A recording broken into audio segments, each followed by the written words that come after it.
네, 하나님의 말씀 여호수아 1장 7절에서 9절입니다. 여호수아 1장 7절에서 9절 말씀입니다. 네. 구약 160페이지입니다. 여호수아 1장 7절에서 9절입니다.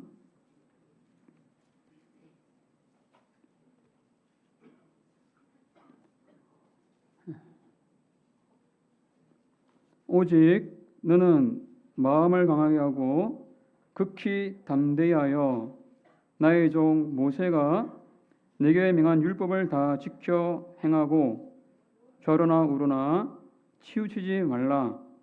그리하면 어디로 가든지 형통하리니 이 율법책을 내 입에서 떠나지 말게 하며 주야로 그것을 묵상하여 그 가운데 기록한 대로 다 지켜 행하라. 그리하면 내 길이 평탄하게 될 것이라. 내가 형통하리라. 내가 내게 명한 것이 아니냐. 마음을 강하게 하고 담대히 하라. 두려워 말며 놀라지 말라. 내가 어디로 가든지 네 하나님 여호와가 너와 함께 하느니라 하시니라. 아멘. 예. 다시 부응하라. 말씀을 다 지켜 행하라는 말씀 제목으로 부산 승광교 심하시는 부총공회장 이분도 목사님 나오셔서 말씀 증가하시겠습니다.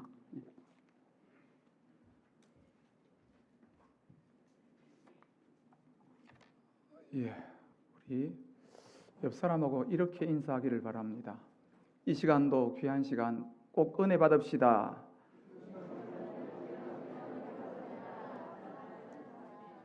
예.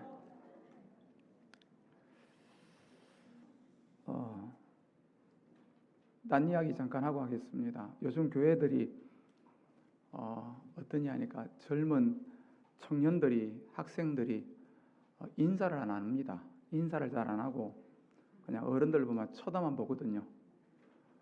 교회를 한번 바꾸실 때 교회 전체를 인사를 잘하는 교회로 한번 만들어 보십시오. 달라집니다. 인사를 잘하는 교회로 바꿔보십시오. 특별히 달라집니다. 그리고 교회 안을 가만히 보면 이런 모습들이 좀 있죠. 끼리끼리. 친한 사람끼리, 가까운 사람끼리가 있거든요. 그 끼리끼리를 깨야 됩니다. 그리고 교인들이 다 서로 보면 교인들 안에 서로 인사를 잘 하셔야 되고요. 새 교인이 교회에 들어오면 교인들에게 인사를 먼저 받아야 됩니다. 인사를 받으면 그 교인은 그 교회에 정착할 마음이 생기는데 새 교인이 왔는데 모르는 사람이죠. 그죠? 모르니까 그냥 쳐다만 보고 지나갔어요. 누구지? 하고 쳐다만 보면 지나가면 그 교회는 마음속에 찬기를 느껴서 따뜻한 교회로 가고 싶다. 이런 마음이 듭니다. 질문 하나 하겠습니다. 인사는 어른이 먼저 해야 됩니까? 애가 먼저 해야 됩니까? 다시 한번요. 인사는 어른이 먼저 해야 됩니까? 애가 먼저 해야 됩니까? 보는 사람이 먼저 해야 됩니다. 보는 사람이 먼저 해야 됩니다. 어른들이 애들 보고 왜 너 인사 안 해? 이러지 말고요.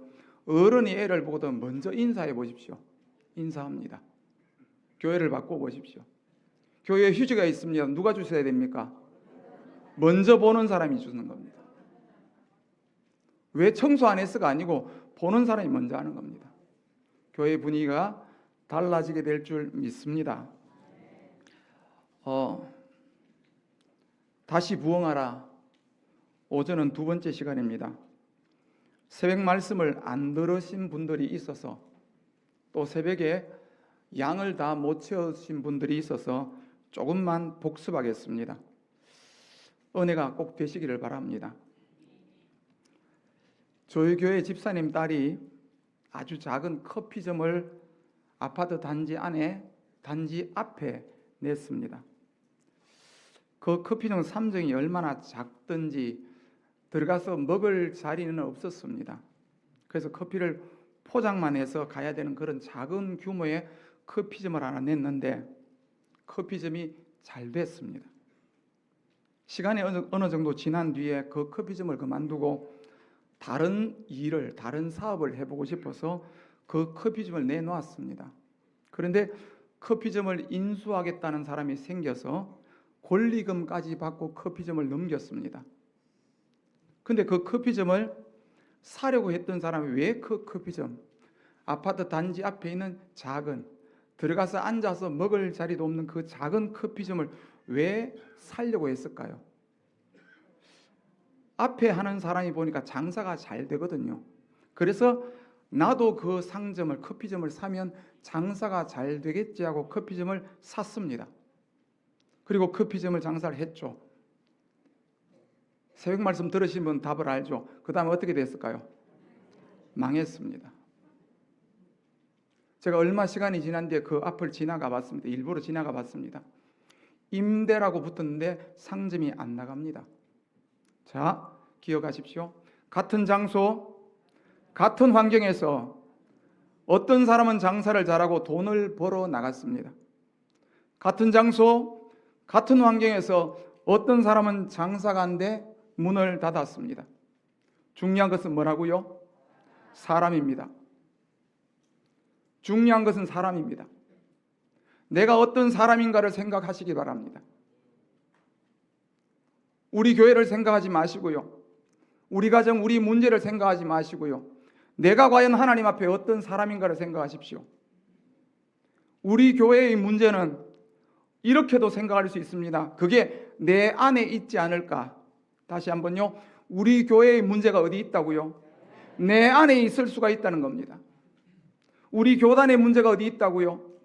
내 안에 있을 수 있습니다. 멀리 있지 않습니다. 우리 가정의 문제, 내 인생의 문제가 어디 있다고요? 내 안에 있을 수 있습니다. 꼭 기억하죠. 남의 안이 아니고 자기 안이라는 걸 기억하십시오. 내 안에 있을 수 있습니다. 우리가 어떤 사람이 되어야 합니까? 사무엘상 17장을 말씀드렸습니다. 블레셋과의 전쟁에 이스라엘 백성들이 나갔습니다. 거기에 대적은 골리앗이 나왔습니다. 이스라엘 왕 사울이 그 전쟁터 자리에 있었습니다.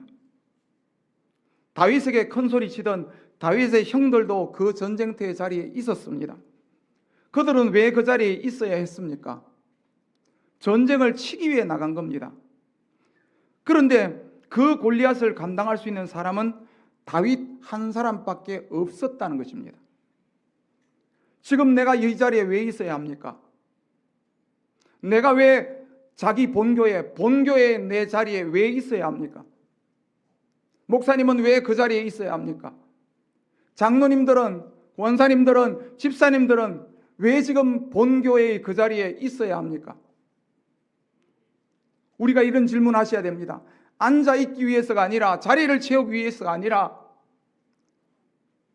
하나님께서 주시는 문제를 감당하는 사람이 되기 위해서, 하나님이 말씀하신 그 말씀을 받아서 감당하는 사람이 되기 위해서 우리는 그 자리에 있어야 하는 것입니다. 이 사실을 꼭 기억하시기 바랍니다. 우리의 문제는 우리가 만난 사건의 여러 가지 어려움이 아니라 우리가 만난 사건을 감당하지 못하는 바로 그 사람이 문제라는 겁니다. 항상 문제는 사람이 문제라는 것입니다. 이걸 기억하셔야 됩니다. 교회를 보면 시끄러워지면 누구 때문에라고 말하고 무슨 일 때문에라고 말하지만 사실은 아닙니다. 하나님은 항상 우리에게 주목하신다는 사실을 기억하시기 바랍니다. 그래서 창세기 1장 26절을 보겠습니다. 같이 읽습니다. 하나님이 가라사대 우리의 형상을 따라 우리의 모양대로 우리가 사람을 만들고 그로 바다의 고기와 공중의 새와 육축과 온 땅과 땅에 기는 모든 것을 다스리게 하자 하시고, 26절 말씀을 잘 보십시오. 하나님께서 우리의 형상 우리의 모양대로 우리가 사람을 만들었습니다. 여기에 하나님의 형상 하나님의 모양대로 창조된 사람은 에덴 동산을 감당할 하나님께서 필요로 하는 합당한 사람으로 만들어서 거기에 두신 겁니다. 그렇다면 하나님께서 아담 하에게 원하시는 것은 너는 하나님의 형상대로 하나님의 모양대로 지음을 받았기 때문에 그 사람으로서 26절 뒷부분, 그로 바다의 고기와 공중의 새와 육축과 온 땅과 땅에 있는 모든 것을 다스리는 자로 살아라. 할렐루야. 하나님은 그렇게 말씀하시는 겁니다. 내가 왜 에덴 동산에 있어야 합니까? 내가 왜 그 현장에 있어야 합니까? 그 사건 문제 앞에 있어야 합니까? 하나님이 우리를 통해서 그런 말씀을 주면 그 일을 하라고 우리를 그 자리에 두신 것으로 믿으셔야 됩니다. 우리가 하나님의 형상대로 살아간다면, 하나님의 형상대로 산다는 것은 제가 새벽에 설교 그 내용은 말씀드려 그리스도인입니다. 선지자, 제사장, 왕의 직분, 하나님의 지혜로, 하나님의 사랑으로, 하나님의 능력으로 사는 사람이 되라는 것입니다. 하나님을 닮은 자로 사는 사람이 되라는 것입니다. 그렇게 살면 하나님께서 어떻게 우리에게 역사하시는가? 창세기 1장 28절입니다. 같이 읽겠습니다. 하나님이 그들에게 복을 주시며 그들에게 이르시되 생육하고 번성하여 땅에 충만하라. 땅을 정복하라. 바다의 고기와 공중의 새와 땅에 움직이는 모든 생물을 다스리라 하시니라. 아멘. 이 말씀은 누구한테 주시는 겁니까? 하나님의 형상, 하나님의 모양대로 창조되어져서 하나님이 원하시고 기뻐하시는 합당한 일을 할 수 있는 그 사람에게 이 말씀을 주시는 줄 믿습니다. 하나님께서 에덴 동산에 있으면서 복을 주겠다, 복을 받고 생육하고 번성하고 충만하고 땅을 정복하고 다스릴 수 있는 삶을 살아라. 누구에게? 하나님의 형상, 하나님의 모양대로 창조된 바로 그 사람에게. 이것을 우리의 목회의 현장으로 말하면 이 말씀을 보고 우리의 목회를 보는 거고, 이 말씀을 보고 우리의 가정을 보고 우리의 개인의 신앙을 보는 겁니다. 하나님께서 나를 하나님의 형상으로 그리스도의 사람으로 만들었으면 우리가 있는 그 장소가 에덴 동산이 되어야 합니다. 우리의 교회가 에덴 동산이 되고 우리의 가정이 에덴 동산이 되고 우리가 어느 직장을 가든지 내가 간 그곳에서 하나님의 형상대로 살아서 하나님이 원하고 기뻐하시는 사람으로 살아낼 수 있는 사람이 되시기를 간절히 바랍니다. 그런데 뱀의 미혹을 받아서 하나님의 형상을 상실했습니다. 하나님의 형상을 상실했다는 말은 에덴 동산에서 하나님의 대리자로서의 자격을 잃었다는 소리입니다. 이름은 사람인데, 이름은 아담과 하와인데 자리는 역시 에덴 동산에 그냥 머물러 있는데 하나님의 대리자의 자격을 상실했다. 이제는 하나님이 원하시고 기뻐하신 일을 감당할 실력을 잃었다는 뜻입니다. 그럼 어떻게 해야 합니까? 하나님께 더 쓸 수가 없어서 에덴 동산 밖으로 내어 쫓아낼 수밖에 없는 겁니다. 자격이 없으면, 실력이 없으면, 그 인물이 안 되면 안 주시는 겁니다. 이걸 자세히 기억하셔야 됩니다. 하나님은 아무 교회나 부흥을 주시지 않습니다. 하나님은 아무 성도에게나 은혜를 주시지 않습니다. 주여 주여 한다고 하나님의 지혜와 능력을 그에게 주시지 않습니다. 우리가 먼저 하나님의 형상을 회복하셔야 됩니다. 하나님이 원하시고 기뻐하시는 사람이 되어져야 하는 것입니다. 우리가 하나님을 대리할 수 있는 에덴 동산의 대리자로 하나님이 무언가를 시키면 하나님의 마음에 들도록 하나님이 기뻐하는 일을 감당할 수 있는 사람이 된다면 우리 앞에 있는 문제는 문제가 아니고요, 우리가 살아가는 삶은 복되어질 줄 믿습니다. 내 자신 안에 있는 영적인 문제를 해결하십시오. 하나님이 나에게 은혜를 주실 때부터, 나에게 말씀을 주실 때부터 나에게 원하시고 바라시는 그것을 받아 감당할 수 있는 우리 모든 총공의 성도님 되시기를 간절히 바랍니다. 그것이 가장 중요하다는 겁니다. 우리 가정, 우리 교회의 문제도 다 마찬가지입니다. 모든 문제는 사람이라는 사실을 기억하십시오. 너 때문이 아닙니다. 반드시 기억하십시오. 제가 이런 설교를 하고 집에 돌아가면 꼭 이렇게 말합니다. 남편은 누구 때문에? 아내 때문에. 아내는 누구 때문에? 남편 때문에. 당신 오늘 설교 잘 들었어? 못 들었어? 목사님 오늘 당신 때문에 그런다고 말했잖아 라고 말하시는데 아닙니다. 나 때문에 하는 사실을 기억하십시오. 나 때문에. 하나님이 나에게 바라고 원하신다는 사실을 기억하십시오. 우리가 하나님의 형상을 회복한다면 하나님의 지혜로 살고 하나님의 사랑으로 살고 하나님의 능력으로 살 수 있다면 우리의 가정도 우리의 교회도 반드시 새로워지고 회복되어질 줄 믿습니다. 하나님은 그런 사람에게 은혜를 베풀어 주시는 것입니다. 지금 하나님께서 우리에게 어떤 일을 하시는지, 하나님이 원하시는 게 뭔지 지금 현재를 새벽에도 말씀드렸습니다. 다시 한번 말씀드립니다. 코로나 3년을 지나면서 한국교회는 정말 비참할 만큼 침체되었고, 신문에 난 통계로 보면 한국교회 만 교회가 문을 닫고 사라졌다고 말합니다. 교회만 사라진 것이 아니라 각 교회에 있는 주일학교까지 거의 다 상실되어 버렸습니다. 한국의 수많은 기도원들은 문을 닫았고요. 기도원을 찾아갔던 사람들은 사람이 없대요. 점심을 안 해준대요. 이제 기도원이 거의 문 닫았어요. 이런 상황이에요. 이젠 기도원 시대가 지나고 이젠 교회로 돌아왔습니다. 이렇게 기도원 시대가 지났다는 이야기를 사람들의 입에서 하기 시작했습니다. 그런데 하나님께서 우리 교단을 사랑하셔서 기도원을 새롭게 해 주셨습니다. 이유가 뭡니까? 하나님께서는 이유 없는 일을 하지 않습니다.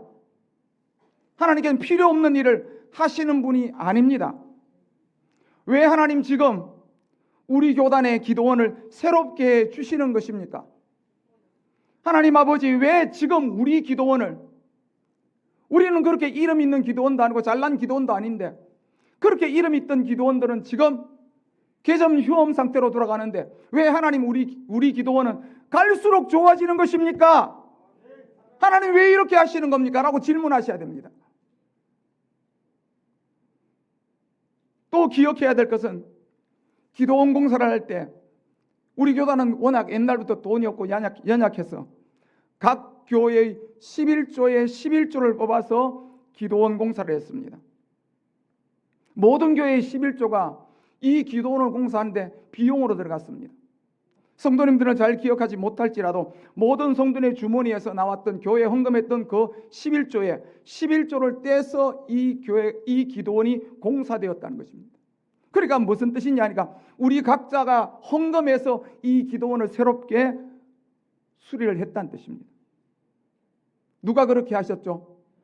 하나님이 그렇게 하셨다는 겁니다. 기도원을 이렇게 하시는 하나님의 뜻이 뭡니까? 우리는 그런 계획, 어떤 목사님들도 그런 계획을 가지고 시작해 본 적이 없습니다. 하나님이 기도원을 이렇게 인도하시고 새롭게 하시고 각 교회의 11조를 통해 각 교회 성도의 주머니에 돈을 통해서 11조를 통해서 기도원을 이렇게 새롭게 하신 하나님의 뜻이 뭡니까? 기도원이 새로워졌다는 말은 기도하라는 것입니다. 모여서 함께 기도하라는 것입니다. 모든 교회 모든 성도님들 모여서 함께 기도하라는 것입니다. 그래서 이번 4월달 교역자회의부터 각 분과위에 기도 제목을 모아서 기도를 시작했습니다. 양성을 위해서 교역자들 모여서 기도를 시작했습니다. 청년국을 위해서 기도를 시작했습니다. 작은 기도의 시작이었습니다. 그러나 그 기도를 시작하면서 하나님께서 분명히 우리가 느낄 수 있는 것은 하나님께서 기뻐하고 계시는구나 라는 것을 우리 교역자들은 느낄 수 있었습니다. 그 작은 시작이지만 느낄 수 있다는 겁니다. 우리는 하나님께서 새롭게 하시는 기도원에서 기도하셔야 합니다. 기도하면 하나님께서 새 은혜를 분명히 허락해 주실 것입니다. 그 은혜가 기도원만의 은혜가 아니라 우리 교회의 은혜가 되고 우리 각 가정의 은혜가 되고 우리 장래의 자녀들의 은혜가 되어질 줄 믿습니다. 그런 은혜를 주실 겁니다. 기도하면 하나님께서 주실 은혜가 무엇인가? 집회 강사로서 하나님 앞에 기도하면서 받았던 하나님의 명령입니다. 다시 부흥하라. 새벽에도 한번 했습니다. 우리 한번 3번 반복하겠습니다. 크게 한번 같이 하겠습니다. 이 말씀을 마음에 새기시고 하나님이 우리에게 주는 명령으로 받고 하나님 앞에 나의 각오와 결심과 소원이 될 수 있도록 3번 힘차게 한번 외치기를 바랍니다. 다시 부흥하라. 다시 부흥하라. 다시 부흥하라. 전공의 모든 교회는 다시 부흥하라. 모든 목사님은 다시 부흥하라. 성도들은 다시 부흥하라. 하나님의 명령으로 저도 받고 우리 모든 교단 목사님, 성도님 다 하나님의 명령으로 받아 순종하시기 바랍니다. 부흥이란 뜻은 살아나는 것입니다. 생명을 되찾는 것입니다. 잃었던 믿음을 회복하는 것입니다. 예배가 살아나는 것입니다. 우리의 신앙의 삶이 살아나는 것입니다. 누구에게 주시느냐? 간절히 믿고 소원하는 사람에게, 기도하는 사람에게, 기뻐하고 원하는 사람에게 하나님은 부흥의 은혜를 흘려 보내어 주실 줄 믿습니다. 우리 모든 교회들이 살아나는 역사, 강대상이 살아나는 역사, 가정들이 살아나는 역사, 우리 전공의 자녀들이 세상에 나가거든 영적으로 깨어있고 살아나는 살아있는 자녀들이 될 수 있도록 하나님 붙들어 주는 역사가 나타나기를 간절히 바랍니다. 그래서 새벽기도의 말씀은 그리스도의 형상을 회복해야 합니다. 우리는 하나님의 백성이고 하나님의 거룩한 자녀들입니다. 어디 있든지 무엇을 하든지 나는 하나님이 나를 지으셨고 하나님이 나에게 맡기셨고 나는 하나님의 일꾼으로 살아야 한다는 사실을 마음속 깊이 새기고 살아가는 우리 모든 성도님 되기를 축복합니다. 오전 말씀은 다시 부흥하라 두 번째 시간입니다. 말씀을 다 지켜 행하라입니다. 말씀을 다 지켜 행하라. 우리의 신앙생활의 방법은 말씀입니다. 우리의 신앙생활의 방법은 말씀입니다. 교회의 목회의 방법도 말씀입니다. 그럼 이런 질문해 보겠습니다. 에덴 동산에서 아담과 하와가 살아가는 방법이 뭡니까? 역시 말씀입니다. 어떻게 하면 에덴 동산에 잘 살 수 있을까? 어떻게 하면 에덴 동산을 잘 지킬 수 있을까? 다른 게 아닙니다. 하나님의 말씀입니다. 그러나 아담과 하와가 하나님 말씀을 버렸을 때 어떻게 됐습니까? 말씀을 잊어버렸을 때, 말씀을 지키지 못했을 때 아담과 하와가 어떻게 됐습니까? 뱀의 미혹을 못 이겼습니다. 힘이 없다는 것입니다. 지킬 힘이 없다는 것입니다. 하나님 말씀을 도리어 어기면서 선악과를 따먹었습니다. 하나님 말씀, 하나님의 계명을 지킬 힘이 없다는 것입니다. 죄인이 되었습니다. 저주를 받았습니다. 에덴 동산에 쫓겨났습니다. 죄인의 인생을 살기 시작했습니다. 평생 수고와 슬픔 속에 살 수밖에 없게 되었다는 것입니다. 하나님의 형상을 잊고 말씀을 잊어버렸을 때, 말씀이 없는 사람 되었을 때 그렇게 살 수밖에 없었다는 것입니다. 그래서 하나님께서 이제 가나안을 들어가야 하는 이스라엘 백성들에게 하나님께 지금 주시는 말씀이 뭡니까? 이겁니다. 잘 들으시기 바랍니다. 가나안을 정복하는 방법이 뭘까? 가나안 땅에서 복되게 살아가는 방법이 뭘까? 가나안을 정복하는 방법, 가나안에 들어가서 복되게 살아가는 방법이 뭔가? 7절과 8절 우리 한번 화면 보시고 다시 한번 힘있게 한번 읽어보겠습니다. 같이요. 오직 너는 마음을 강하게 하고 극히 담대히 하여 나의 종 모세가 내게 명한 율법을 다 지켜 행하고 좌로나 우로나 치우치지 말라. 그래야면 어디로 가든지 형통하리니 이 율법책을 내 입에서 떠나지 말게 하며 주야로 그것을 묵상하여 그 가운데 기록된 대로 다 지켜 행하라. 그러면 내 길이 평탄하게 될 것이라. 내가 형통하리라. 아멘. 7절과 8절 말씀을 정리를 해보니까 세 가지로 정리가 되는데, 첫째는 너는 마음을 강하게 하고 극히 담대히 하라. 두 번째는 내게 명한 율법을 다 지켜 행하라. 세 번째는 그러면 어디로 가든지 형통하게 된다. 내 길이 평탄하게 된다 라고 정리가 할 수 있습니다.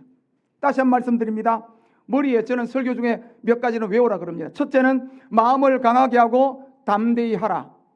두 번째는 하나님의 명한 율법 말씀을 다 지켜 행하라. 세 번째는 그렇게 지키면 네가 어디로 가든지 형통하고 네가 가는 길이 평탄하게 된다고 말씀하셨습니다. 첫 번째 보겠습니다. 너는 마음을 강하게 하고 극히 담대히 하라. 우리 모두는 하나님께 대한 믿음이 강해야 합니다. 하나님 말씀에 대한 확신을 가져야 합니다. 하나님께서 가나안 땅을 인도해 주시는 가나안 땅의 소망에 대해서 담대해야 합니다. 하나님이 우리를 가나안으로 인도하시는구나, 우리는 그 길로 가야 하는구나 하고 믿음의 소망을 가지고 확신을 가져야 합니다. 그래서 강하다는 말은 우리의 마음과 우리의 뜻과 우리의 생각과 우리의 소망이 예수 그리스도에게, 다시 말하면 주의 말씀에 밀착되어져야 합니다. 이 말이 무슨 뜻인가? 예전에 광고를 길이나 벽이나 전봇대에 광고를 붙이는 거 아시죠? 풀통을 들고 다니면서 벽에 이 풀칠을 하고 전봇대에 풀칠을 해서 이렇게 종이를 붙이고 나서 다시 풀이 묻었는 붓으로 칠하는 거 있죠. 그리고 광고를 붙였죠. 그 얇은 종이를 풀칠을 해서 벽에 붙여요. 전봇대에 갖다 붙여요. 그리고 풀 묻은 붓으로 다시 한번 칠하죠. 붙여요. 근데 마르고 나면 어떻게 되죠? 비가 와서 다시 젖었는데도 그 종이는 떼지지가 않더라고. 제가 예전에 대구에 원대동 태평로 일에 살았는데 집이 허물어질 때까지 그 벽에 붙었던 그 광고지는 떨어지지 않고 거기 붙었더라고. 지금도 어릴 때 기억이 나요.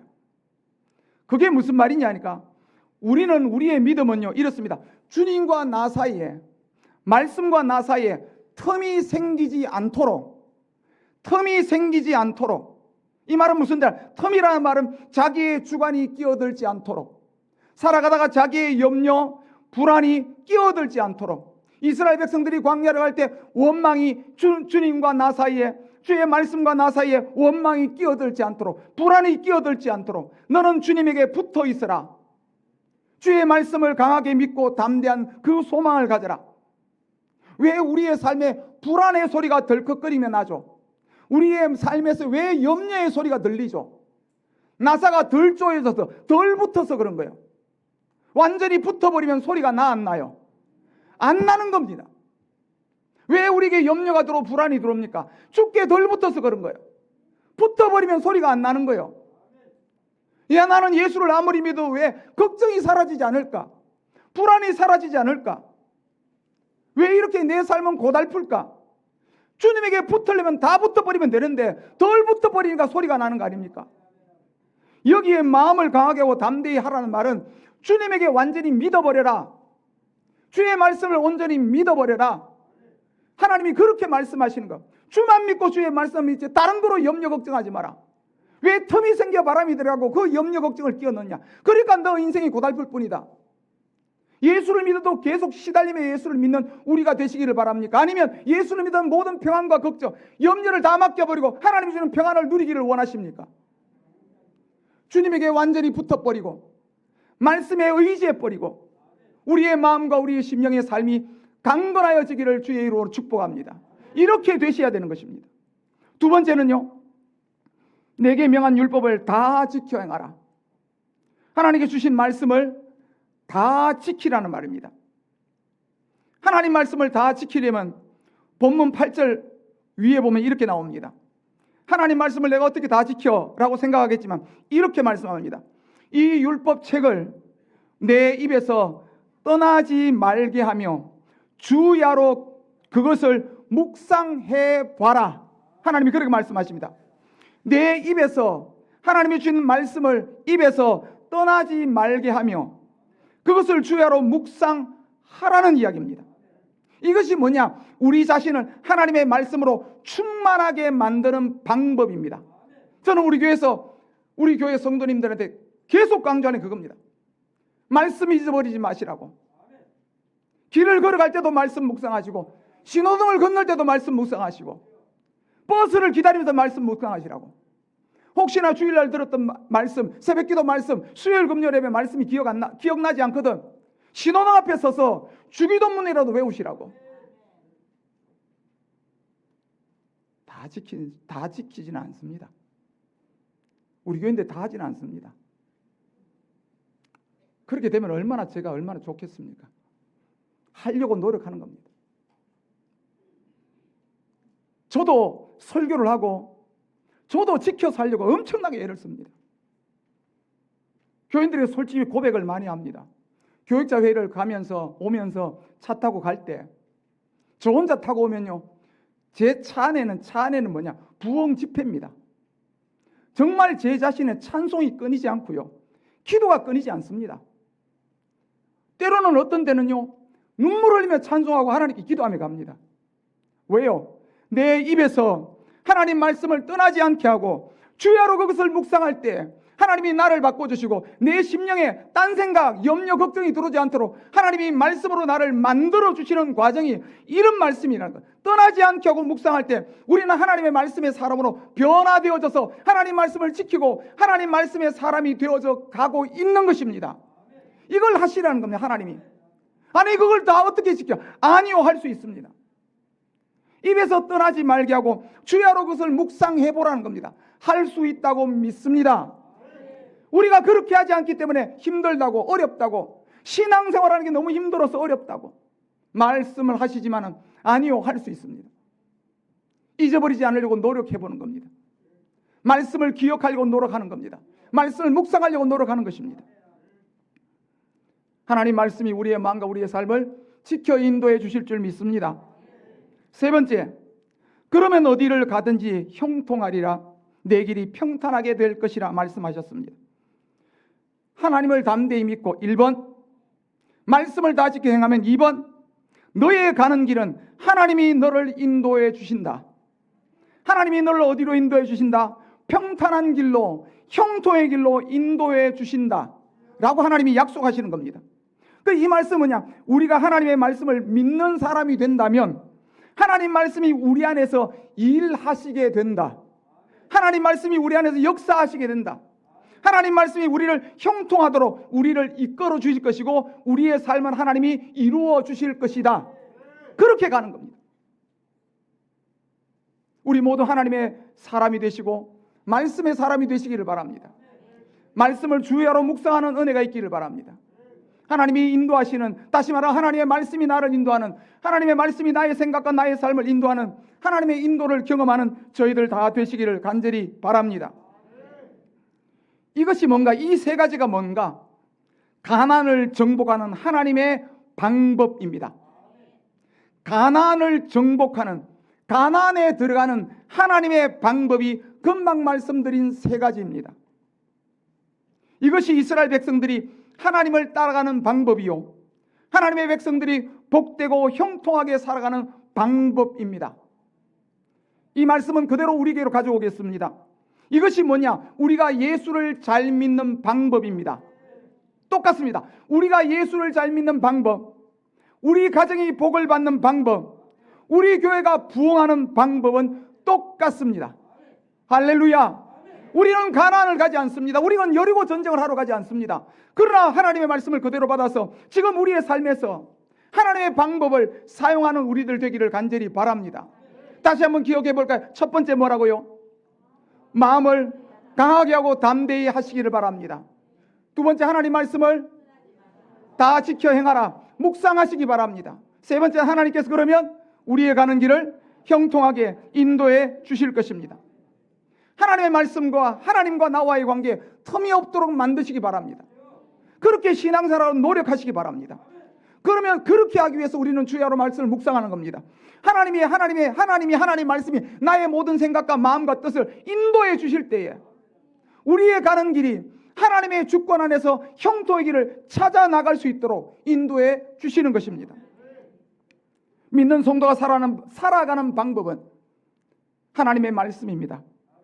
하나님은 지금 하나님의 방법, 하나님의 말씀으로 살아가고 있느냐라고 우리에게 질문하고 있다는 사실을 기억하십시오. 지금 우리 모든 성도님 자기 자신에게 삶에 질문하십시오. 나는 하나님의 방법으로, 하나님의 말씀으로 살아가고 있습니까? 나는 주야로 하나님 말씀을 묵상하고 있습니까? 이제부터 하시기를 간절히 바랍니다. 우리는 하나님 말씀을 받아서 살아가는 사람과 하나님 말씀을 지키지 않는 사람의 차이를 아셔야 됩니다. 하나님 말씀을 받아서 하나님 말씀으로 사는 사람과 하나님 말씀으로 살지 않는 사람의 차이. 저는 교회 설교하면서 이런 말씀 드립니다. 눈이 있거든 보라. 믿음을 지키는 사람이 복받는 모습을 봐라. 믿음을 지키지 않는 사람이 하나님의 심판을 받는 모습을 봐라. 눈에 보이지 않는가? 예수를 믿으면 교회 안에서 그런 역사가 끊임없이 일어나지 않습니까? 보이지 않습니까? 은혜를 받아 변화되는 가정의 모습, 그 자녀의 모습들, 하나님 말씀을 듣지 못하고 하나님의 은혜를 받지 못해서 힘들어하고 살아가는, 예수를 믿지만 힘들게 살아가는 그 가정과 그 자녀의 모습들이 보이지 않습니까? 하나님의 살아계심이 지금도 우리 교회들마다 나타나고 있지 않습니까? 그래서 우리의 신앙생활은 어떠냐면 여호와를 경외하라. 두렵다는 것입니다. 사랑함으로 섬기려고 하는 것입니다. 말씀을 지키는 사람과 지키지 못하는 사람의 차이가 있습니다. 어떤 사람은 이런 생각을 합니다. 하나님 말씀을 다 지켜 살 수 있나? 하나님 말씀을 안 지킬 수도 있지. 못 지킬 수도 있지. 이 사람 지금 어떤 생각을 하느냐 하니까 하나님 말씀을 안 지켜도 별일 없을 거야라는 말을 그런 식으로 돌려대는 겁니다. 하나님 말씀대로 안 살아도 별일 없겠지. 하나님이 다 지켜라고 말씀하셨는데도 불구하고 자기 자신이 이런 생각을 하나. 하나님 아버지 앞에서 하나님은 다 지켜라, 주야로 묵상하라고 하나님 분명히 우리 말씀하셨는데도 불구하고 하나님 앞에서 어떻게 우리가 다 지킵니까? 못 지킬 수도 있지 라고 생각하는 겁니다. 이런 생각을 가진 성도는 이미 그와 그의 가정과 그의 삶에 별일들이 생기고 있다는 사실을 본인은 모르는 겁니다. 하나님 말씀대로 살지 않아서 나에게 별일이 생기고 있어. 지금 가정에 별일이 생기고 있어. 자녀들에게 별일이 생기고 있어. 그런데 그 자체를 모르는 겁니다. 하나님께서 노아에게 120년간 방주를 지어라 했습니다. 너무 긴 시간 아닙니까? 그 120년간 방주를 지으면서 하나님, 배 밑에 구멍이 한두 개 나는 건 실수가 아닙니다. 하나님 괜찮지 않습니까? 구멍이 한두 개, 120년 짓다가 그 정도 실수는 완벽한 거 아닙니까? 라고 생각한다면 그 방주가 구원의 방주가 될 수 있습니까? 우리가 말씀을 지키면서 이렇게 생각한다는 거예요. 자기 신앙의 구멍을 내는 거죠. 은혜의 구멍을 내는 거죠. 능력의 구멍을 내는 거죠. 그리고 나서는 자기가 스스로 자기한테 이렇게 이야기하는, 별일 없겠지, 괜찮아. 집회를 오면서 가면서 도로에 과속 단속 카메라가 정말 많지 않습니까? 우리나라 부자입니다. 카메라 엄청 비쌀 것 같은데 그 카메라를 도로에 깔아놨습니다. 이렇게 생각해 봅시다. 내가 다 찍히겠나? 안 찍힐 수도 있지. 별일 없겠지 하고 달려보시면 며칠 뒤에 통지서가 날아옵니다. 과속 단속 카메라가 무슨 이야기하죠? 카메라 옆에는 30이 붙었고요, 60이라는 숫자가 붙었고요, 80이라는 숫자가 붙었고, 고속도로에 가면 100이라는 숫자가 붙었습니다. 그게 지금 무엇을 말하는 거죠? 이 도로를 다니는 방법을 이야기하는 겁니다. 안 지키면 어떻게 된다? 통지서 날라온다. 하나님도 우리에게 예수를 믿는 하나님의 백성들이 살아가는 방법을 끊임없이 말씀하시는 겁니다. 하나님이 우리에게 말씀하시는 방법, 하나님께서 주시는 말씀을 지켜 살아라, 하나님 법대로 살아라. 한번 물어보겠습니다. 지금보다 더 은혜를 받기를 원하십니까? 지금보다 더 풍성한 신앙의 삶을 살기를 원하십니까? 그러면 하나님 앞에, 하나님 말씀에 밀착하시기 바랍니다. 내 신앙에 구멍이 생기지 않도록, 내 신앙의 삶에 틈이 생기지 않도록, 거기에 내 자신의 주관이나 염려나 걱정이나 나의 어떤 판단이 끼어들지 못하도록 주와 주의 말씀에 묵상하시며 붙어 살기를 바랍니다. 주의 말씀은 지키는 자에게 그대로 약속된 대로 이루어지게 될 줄 믿습니다. 우리 교단 모든 성도님들, 가정과 교회가 하나님 말씀의 역사로 그대로 덮여져서 하나님의 평탄하고 형통한 하나님의 역사가 가정마다 교회마다 그대로 이루어지기를 주님의 이름으로 축복합니다. 말씀대로 사시기 바랍니다. 하나님 약속이 성취되는 우리 교단 되시기 바랍니다. 그래서 다시 부흥하라, 다시 부흥하라, 하나님 말씀으로 돌아가는 우리들 되기를 바랍니다. 이스라엘 백성들은 애굽에서의 삶을 청산하고 광야 40년의 고된 삶을 지나서 하나님께서 약속한 가나안 땅으로 들어가야 합니다. 이제 그들은 한 번도 들어가서 살아본 적이 없는 새로운 곳에서 새 삶을 시작해야 합니다. 가나안 땅, 조상들에게 들어봤지만 가보지 못한 곳, 그들은 애굽에 태어났고 나와서 죽었고 광야에 태어났고 이제는 새롭게 살아야 될 그 장소에 들어가야 합니다. 한 번도 경험하지 못한 환경, 한 번도 경험하지 못한 삶으로 들어가야 합니다. 그러나 어떻게 들어가야 합니까? 말씀이 앞서가야 합니다. 하나님 말씀이 앞서가고 그 뒤를 따라가면서 믿음으로 순종으로 따라가면 하나님께서 이루신다는 게 바로 형통입니다. 하나님, 나 가나안 땅에 어떻게 들어갑니까? 말씀만 따라와라. 하나님, 가나안 땅을 어떻게 정복합니까? 말씀대로 살아봐라. 네가 걱정하지 않아도 된다. 하나님이 다 준비하시고 인도해 주실 것이다.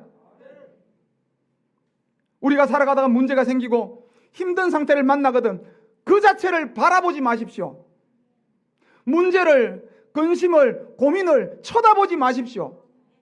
고민이, 걱정이, 염려가 우리에게 답을 이야기해 주지 않습니다. 믿습니까?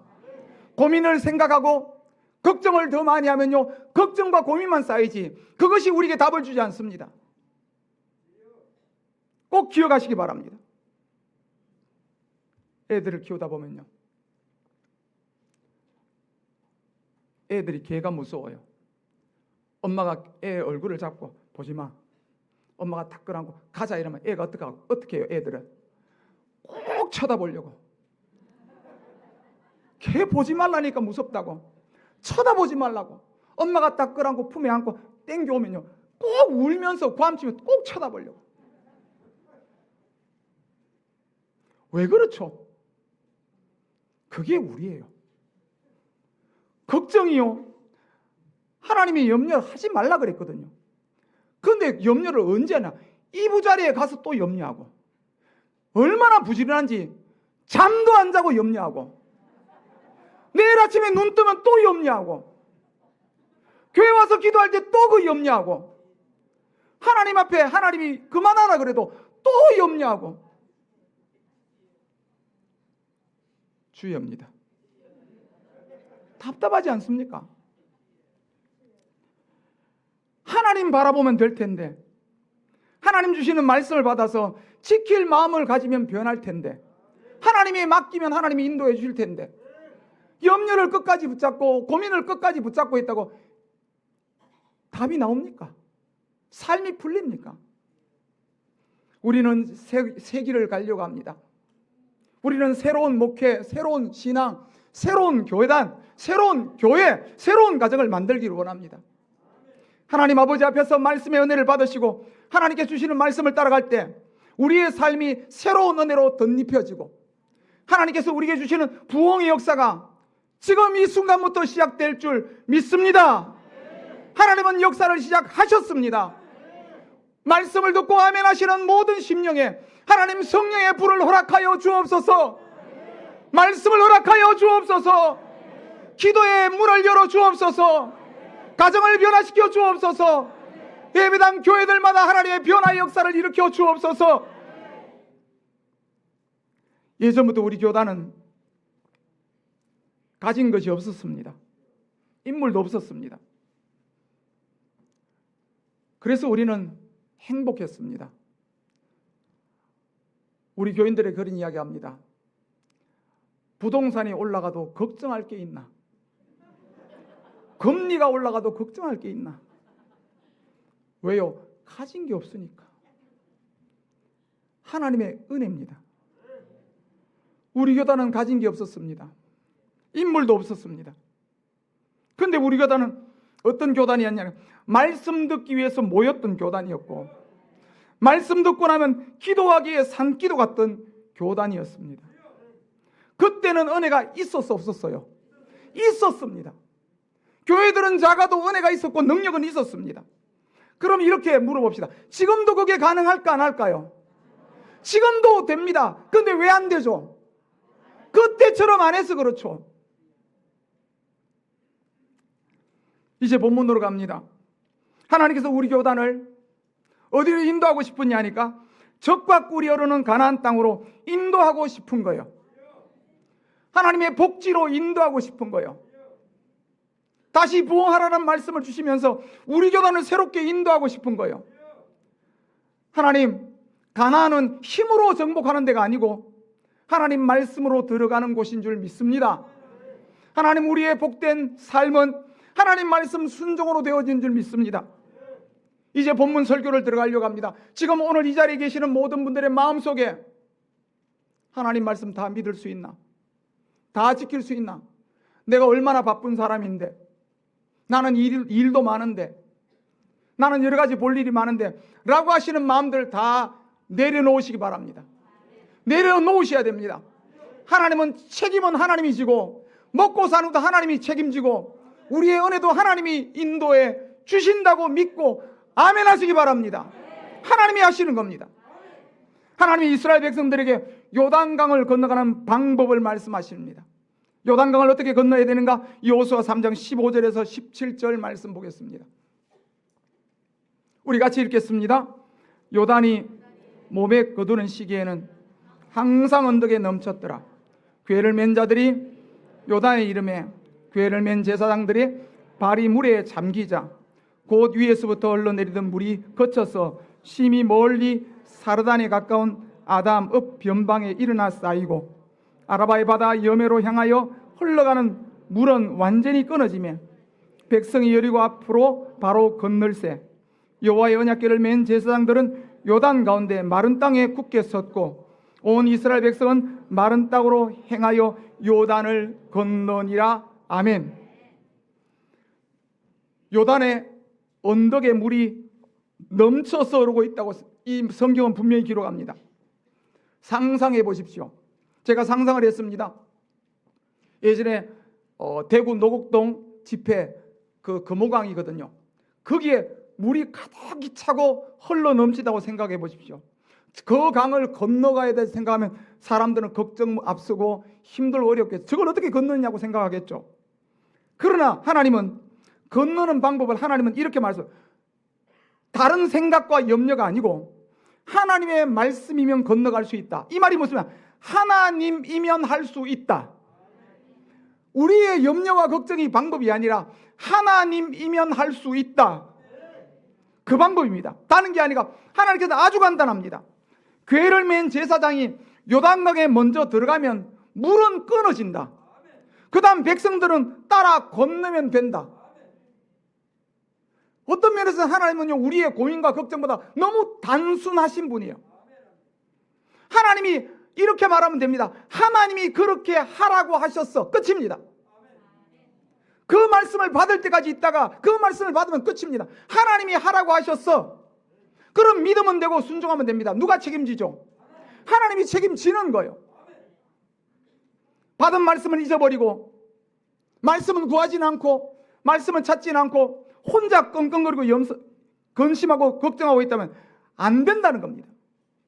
한번 물어보겠습니다. 하나님 지금도 살아계시고 하나님의 말씀은 지금도 그대로 역사하시는 줄 믿으십니까? 지금도 하나님은 동일하신 하나님, 그때의 말씀이나 지금의 말씀은 동일하고 세상이 변하든지 어떤 환경에 있든지 하나님의 말씀은 그대로 이루어지는 줄 믿으십니까? 그렇다면 요단강과 같은 현실을 우리가 만날 때 우리는 걱정해야 합니까? 하나님 말씀을 구해야 합니까? 그런데 지금도 우리가 연습이 잘 안 되는 게 뭐냐니까, 어려운 문제가 앞에 생기면요 이렇게 합니다. 고민합니다. 우리의 실상이 그래요. 어려운 문제가 생기면 먼저 걱정하고 고민부터 합니다. 어떻게 하면 되지? 수단과 방법을 강구해버리고 노력합니다. 혼자서 안 되면 사람을 모읍니다. 야, 이 문제가 있는데 이거 어떡하지? 좋은 방법 한번 연구해 봐봐. 고민하다가, 의논하다가, 노력하다가, 아니면 회의하다가 좋은 방법을 찾았어. 좋은 결론을 얻으려고 노력하죠. 하나님 앞에 가서 물어봅시다. 하나님 앞에 가서 물어봅시다. 하나님, 우리가 요단강을 건너려고 사람들이 모여서 회의했습니다. 의논했습니다. 좋은 방법을 강구하려고 찾았습니다. 여러 가지 하나님 노력했습니다. 하나님께서 이렇게 말씀하실까요? 수고 많았다. 너 참 걱정 근심 많겠구나. 그래, 회의한다고, 의논한다고, 고민한다고, 노력한다고 정말 잘하고 잘했다 하고 하나님이 인정하시고 칭찬해 주시겠습니까?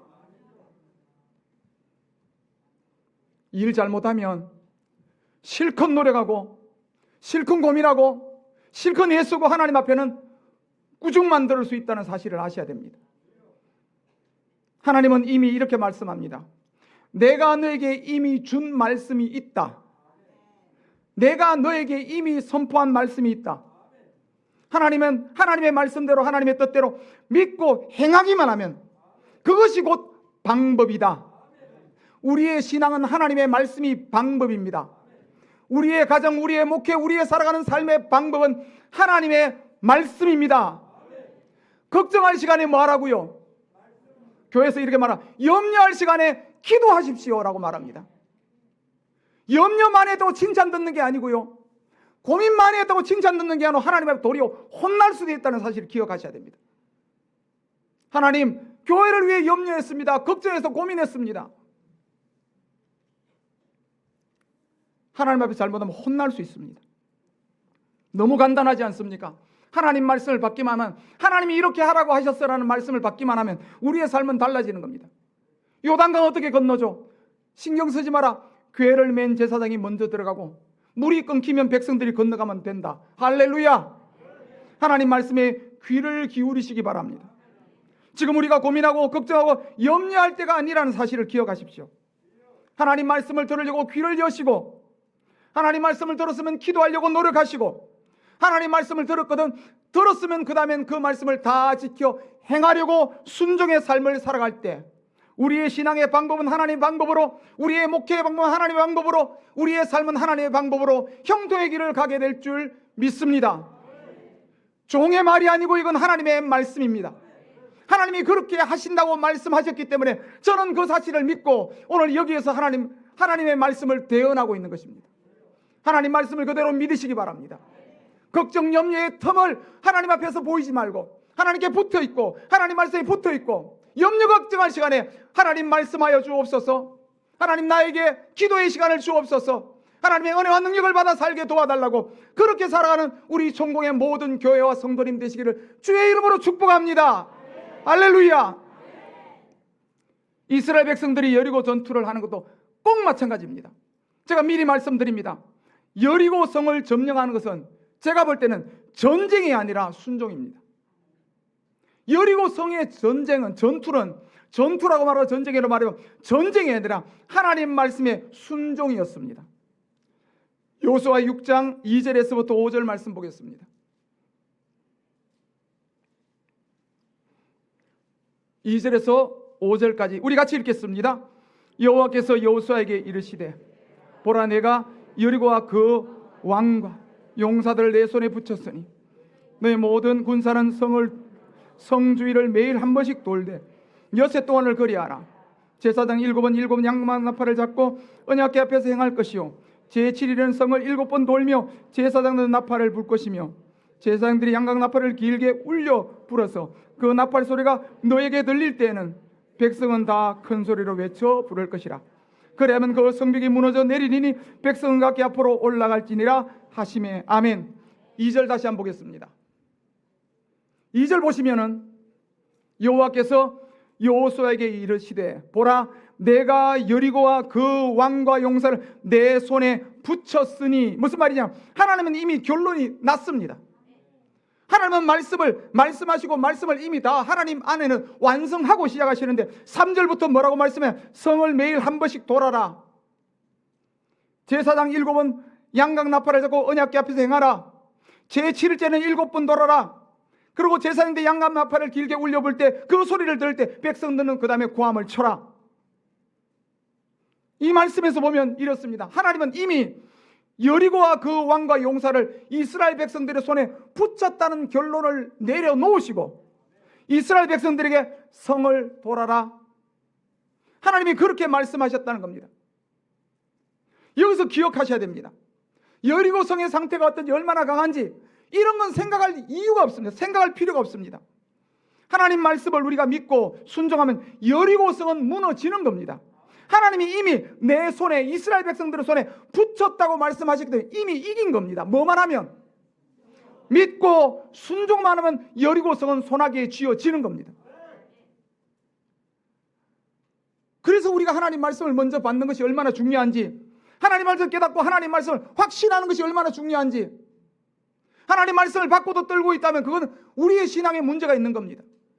하나님 이미 결론을 내리시고, 제가 설교할 때 이렇게 말합니다. 우리가 예수 믿을 때 이미 구원받았고 하늘나라 천국 백성 되었다, 그렇게 해놓고 예수를 믿지 않습니까?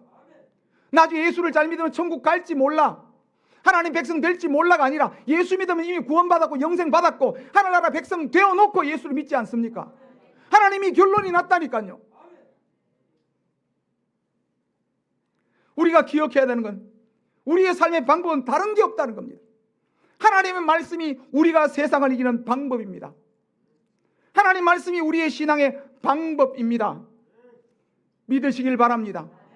우리가 자꾸 연습이 잘못되면요, 우리가 하나님의 말씀이 방법이라고 하나님 말씀대로 순종하면 된다고 그렇게 아무리 귀따갑게 들어도 또 삶의 현장에 가면 일이 안 되면요, 또 하나님 말씀이 아니라 걱정하고 있습니다. 하나님이 우리에게 무슨 말씀을 하시나, 하나님이 이 현실에서 이 사건에서 하나님이 우리에게 원하시는 게 뭔가를 찾아 들으려고 하나님 말씀하셨으면 끝날 텐데 하나님 말씀을 구하지 않고 또 염려와 걱정으로 빠져들 수 있기 때문에 조심하셔야 됩니다. 여리고성에서 승리했다고 아이성 전투에서 아주 쉽게 이길 것으로 생각했던 이스라엘 백성들, 기억하십시오. 승리가 승리를 주는 것이 아니라 순종이 승리를 주고 또 순종이 승리를 주는 것입니다. 이겼다고 또 이기겠지, 잘 되니까 잘 되겠지라는 그 논리에 빠지지 않기를 바랍니다. 내가 순종했으니까 하나님이 복을 주신 거야. 다음에 또 하나님 말씀을 읽고 순종하면 하나님이 또 복을 주실 거야. 우리가 그 삶의 길을 걸어갈 수 있기를 바랍니다. 그런데 아이성 전투에 패했습니다. 성경을 보면 이렇게 기록합니다. 백성들이 놀랍고 두려웠고 울었다고 기록되어 있습니다.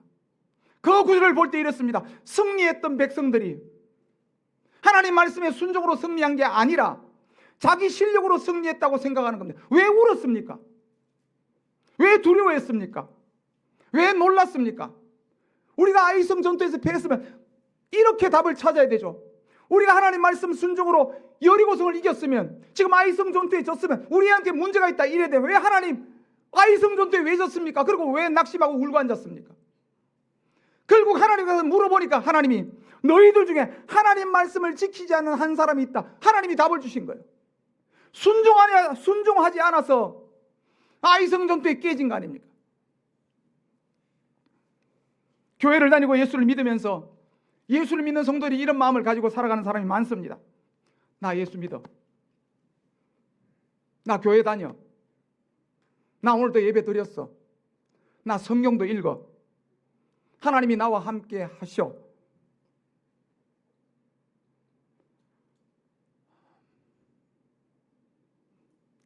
신앙은요, 자격증을 따는 게 아닙니다.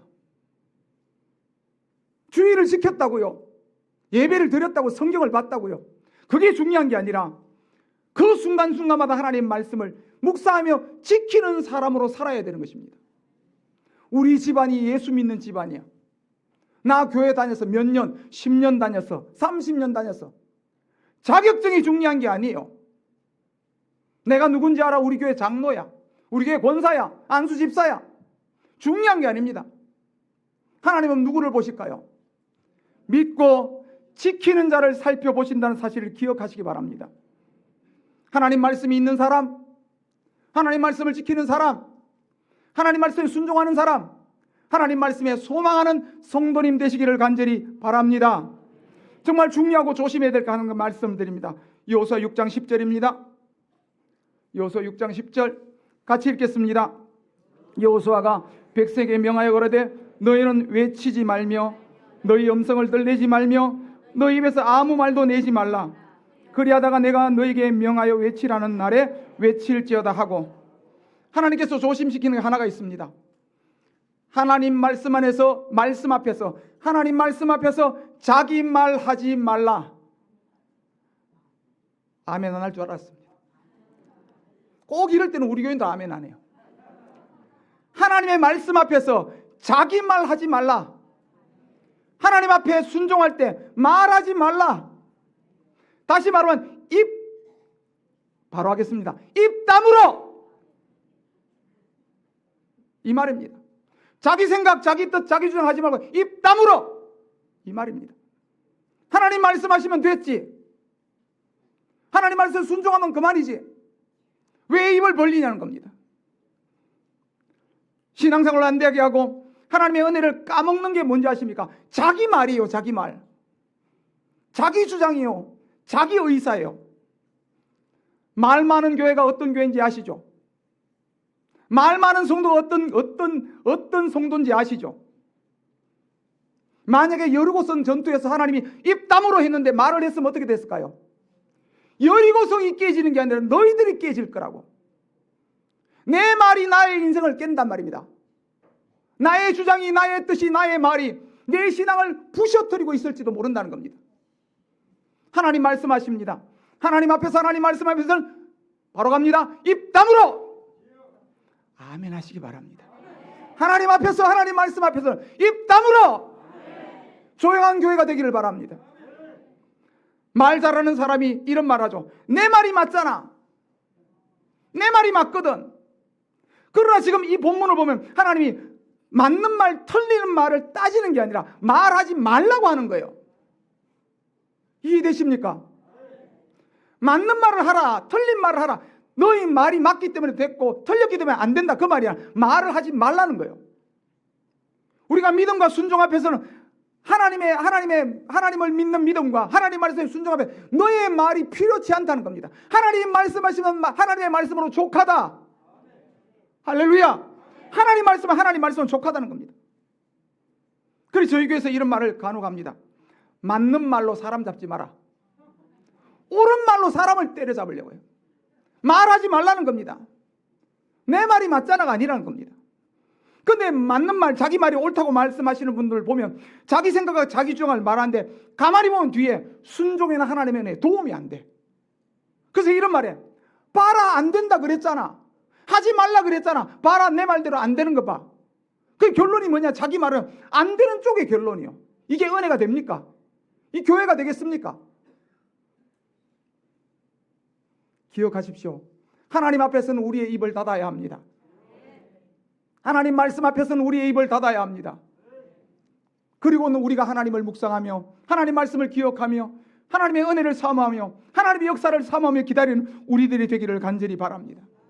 반드시 이렇습니다. 말 많은 사람 옆에는 조용히 말없이 묵묵하게 하나님을 믿고 순종해서 하나님의 은혜를 받는 사람이 반드시 있다는 사실을 기억하십시오.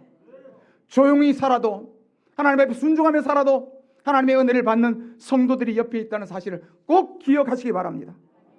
하나님 말씀 앞에서 믿고 순종하면 하나님의 도우심을 경험하는, 하나님을 믿으면서 하나님 말씀을 경험하면서 하나님의 역사를 경험하는 우리 모두가 되시기를 간절히 바랍니다. 우리의 부흥은 하나님 말씀으로 되어집니다. 여호수아와 백성들이 하나님 말씀에 순종만 했더라면 가나안 정복은 이미 끝난 것과 같은 겁니다. 왜 가나안 정복이 잘 안 됩니까? 이제 우리 현장으로 갑니다. 왜 우리의 지역을 정복하지 못합니까? 왜 이스라엘 백성들이 가나안 백성들을 이기지 못합니까? 왜 우리가 전도의 문을 열지 못합니까? 우리의 생각과 우리의 말과 우리의 염려와 자기 방법을 버리고 하나님 말씀을 들었으면 우리 속에 간직하며 묵상하는 은혜가 있기를 바랍니다. 하나님의 음성이 내 속에 크게 들릴 때까지, 하나님이 나의 모든 생각과 삶을 움직일 때까지 하나님 말씀에 묵상하시고 하나님 말씀의 사람으로 변화될 수 있도록, 하나님 내 속의 염려가 눈 녹듯 사라지고 하나님 걱정이 사라지고 하나님 말씀에 확신이 되어지고 하나님 말씀에 소망이 내 속에 생기게 될 때까지 하나님 말씀을 묵상하며 은혜를 받고 누리는 우리들 되기를 바랍니다. 세상은요, 교회를 두려워하지 않습니다. 세상은 성도들 두려워하지 않습니다. 세상은 단지 주의 이름과 주의 말씀을 두려워할 뿐입니다. 왜 그렇습니까? 하나님 말씀으로 마귀를 이기신 주님을 두려워합니다. 십자가에서 사망과 권세를 이기신 주님을 두려워합니다. 부활 생명으로 모든 믿는 자를 살리고 구원하신 그 주님을 두려워합니다. 우리가 주의 이름을 두려워하고 주의 입으로부터 나오는 하나님 말씀을 우리가 받아서 간직한다면 우리의 교회는, 우리의 신앙의 삶은 분명히 지금 이 순간부터 달라질 수 있다고 믿습니다. 세상이 두려워하는 주님을 우리 안에 모시고 세상이 두려워하는 주의 말씀을 간직하고 살아갈 때 우리의 삶은 또한 달라지지 않겠습니까? 교회가 몇십 명 된다고 자랑하지 마십시오. 교회 안에 좀 잘난 성도가 있다고 자랑하지 마십시오. 세상은요, 교회의 크기나 교인들이나 실력 있는 사람, 인물을 두려워하지 않습니다. 우리 안에 주님이 살아계시는가? 교회 모든 성도들이 주의 말씀을 듣고 그 말씀을 믿고 순종하는가? 하나님 말씀대로 행진할 때 여리고서 사람들이 떨듯이 우리가 하나님 말씀을 가지고 세상을 향해 전진할 때 세상이 우리 앞에 두려워 떨며 하나님의 역사가 우리 앞에서 이루어지게 될 줄 믿습니다. 누가복음 10장 17절 보겠습니다. 우리 같이 한번 읽겠습니다. 70인이 기뻐 돌아와 가로되 주여 주의 이름으로 귀신들도 우리에게 항복하더이다. 우리에게, 화면 보십시오. 다시 글자요. 누가복음 10장 17절. 우리에게 항복하더이다. 다시 한번요. 하나님 아버지, 우리가 주의 이름으로 주의 말씀으로 전진하니까 귀신들이 우리에게 항복하더이다. 세 번 합니다. 제가 먼저 합니다. 우리에게 항복하더이다. 우리에게 항복하더이다. 우리에게 항복하더이다. 여리고성이 무너졌나이다. 여리고성이 무너졌나이다. 여리고성이 무너졌나이다. 주의 말씀의 능력인 줄 믿습니다. 하나님이 이스라엘 백성들을 말씀으로 무장시키는 겁니다. 지금 한국 총회의 모든 교회, 모든 성들이 주의 말씀으로 무장할 수 있기를 바랍니다. 우리 앞에는 하나님께서 인도하는 가나안 땅이 펼쳐져 있습니다. 다시 부흥하면 하나님이 적과 우리를 가나안 땅으로 우리 교단을 인도하고 싶으신데 지금 하나님께서 우리 교단에 염려하고 걱정되는 게 하나님 말씀으로 무장하라는 겁니다. 우리가 하나님 말씀을 무장하고 하나님 말씀하시면 그 말씀 따라서 순종할 수 있다면 하나님께서 우리의 길을 인도해 주실 줄 믿습니다. 하나님 우리 앞길이 어떤지는 우리는 알지 못하지만 하나님 분명히 약속하신 이미 정복하리라고 말씀하신 그 땅이 우리 앞에 펼치게 될 줄 믿습니다. 하나님 우리 교회를 인도하시고 우리 자녀들을 인도하시고 다음 세대가 정말 복되게 이 교단 안에서 신앙생활할 수 있는 하나님 이 교단을 만들어 주실 줄 믿습니다. 우리 주여 한번 외치고 같이 기도하실 텐데요. 준비하십시오.